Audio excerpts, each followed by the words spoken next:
मुत्तहिद हो तो बदल डालो दुनिया का निज़ाम, मुंतशिर हो तो शोर मचाते क्यों हो।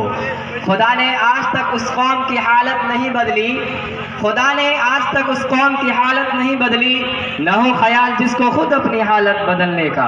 अज़ीज़ान किरामी, मुअज़्ज़ज़ सामिईन किराम, मैं अपने तमाम बड़ों का, जनाब अंसार कमर साहब और जनाब शुएब साहब और जनाब सादुल्ला आता रागिब साहब का मैं शुक्रगुजार हूँ, और उन तमाम अपने बड़ों का शुक्रगुजार हूँ जिन्होंने मुझे यहाँ मौका दिया।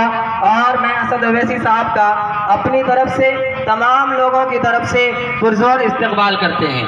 मेरे मुअज़्ज़ज़ बुजुर्गों, आज तक हम लोग और आप, हमारा ये इलाका लाचारी से, बेबसी से ये इलाका आज़ाद नहीं हुआ, और इसकी सबसे बड़ी वजह ये रही कि हम लोगों ने सही वक्त में सही फैसला नहीं किया।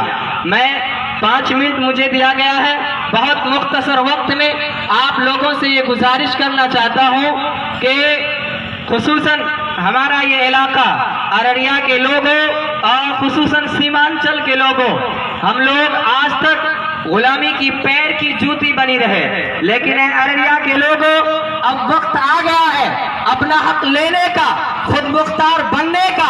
अगर आप अपना हक नहीं लोगे, इसलिए मैं आप सभी लोगों से गुजारिश करता हूँ, ये सन 2020 का जो इलेक्शन है, ये सिर्फ इलेक्शन नहीं है, बल्कि आप सबको, हम सबको इस बात दिल से सपोर्ट करना है।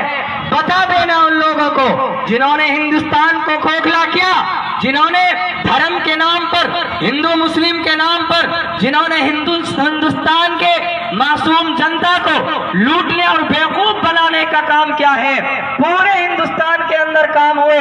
आपके सीमांचल के अंदर क्यों काम नहीं हुआ? क्यों आपके सीमांचल के अंदर कोई सरकारी कॉलेज, कोई सरकारी मेडिकल कॉलेज क्यों नहीं है? क्यों आपके बच्चे दिल्ली, महाराष्ट्र, मुंबई, पंजाब के अंदर मजदूरी करने जाते हैं? क्यों? क्योंकि कोई मांगने वाला पैदा नहीं हुआ। क्यों अभी तक सीमांचल के अंदर कोई फैक्ट्री, कोई कारखाना लॉन्च नहीं हुआ? क्यों नहीं हुआ?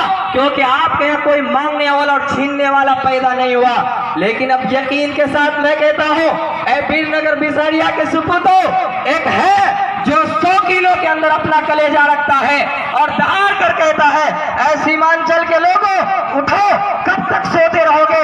उठो, गुलामी की जंजीरों को तोड़कर अपना हक लेने के लिए मैदान में आगे आओ। ऐ हमारे सीमांचल के लोगों, नजर उठा करके देखो उस मर्द मुजाहिद की तरफ, हैदराबाद से आने वाला मर्द मुजाहिद।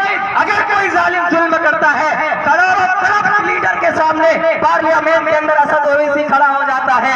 अगर आपके हुकूक की बात करता है, आपको खामोश नहीं रहना चाहिए। इसलिए मैं आपसे गुजारिश करता हूँ, दिल खोल कर गुलामी की जंजीरों से बाहर निकलो। जिन जिन पर आपने भरोसा किया, उन्होंने आपको लूटा, आपको गरीब किया, आपके अकाउंट को खाली करके अपने दोस्तों को दिया मुल्क से बाहर ले जाने के लिए। इसलिए मुसलमानों, इसलिए तमाम हिंदुस्तानियों और खास तौर से हमारे करबला और वीरनगर बिसारिया के लोगों, याद रखो, सोचो, समझो, गुलामी की जंजीरों को तोड़कर अपना हक लेने के लिए मैदान में आगे आओ। सोचो कि हमारा मसीहा कौन है। अब हर आदमी की जबान पे नारा होना चाहिए कि असदुद्दीन ओवैसी आगे बढ़ो, हम तुम्हारे साथ हैं।